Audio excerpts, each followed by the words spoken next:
Heading into the open, our short-term bias will continue to be neutral, and the main question is whether the market is now going to put in a successful breakout above initial resistance, or are we going to see yet another rejection and a move back down towards the lower part of the recent multi-day range. Off the open, if buyers are holding ES above the 45.28 to 32 aggressive support, that would be a sign of intraday strength, and it could result in a retest of the initial resistance zone and potentially a breakout above it. So holding above 45.28 to 32 would signal strength. Below that, we have the pre-market support zone at 45.17.5 to 26.5, and that is still an area where buyers can be active, and even holding above pre-market support would still leave the door open for an upside breakout attempt, while a break below the pre-market support zone would be a sign of intraday weakness, which can then bring the 45.03 to 09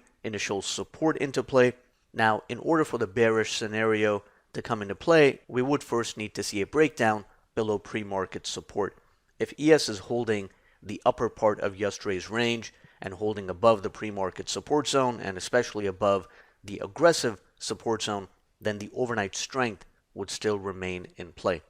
On the upside, a break and hold above initial resistance would be an intraday bullish confirmation, and if that breakout is really going to succeed, then we also want to see ES taking out 45.49.5 to 54. So a breakout above both of those zones is needed in order for us to get that bullish confirmation, and simply a break above 45.43.5 could trigger a move into 45.49.5 to 54, and in order to get a sustainable breakout, we will need to see signs of initiative buying in real time. So that means we'll need to see continued broad market strength and sustained upside momentum, with the Nasdaq and the Russell both participating in the upside move. If that situation is present in real time, then we can get a sustainable breakout, and a break and hold above initial resistance and 45.49.5 to 54 would serve as a bullish confirmation,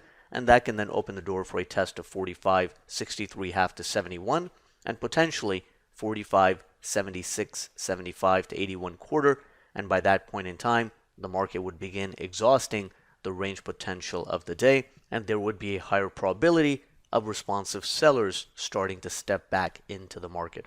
So that's the plan heading into the open. Let's see how the real-time situation shapes up and how the market behaves at the pre-market and aggressive support, as well as the initial resistance zone. That's going to help set the bias and tone on the day, and we'll take it from there.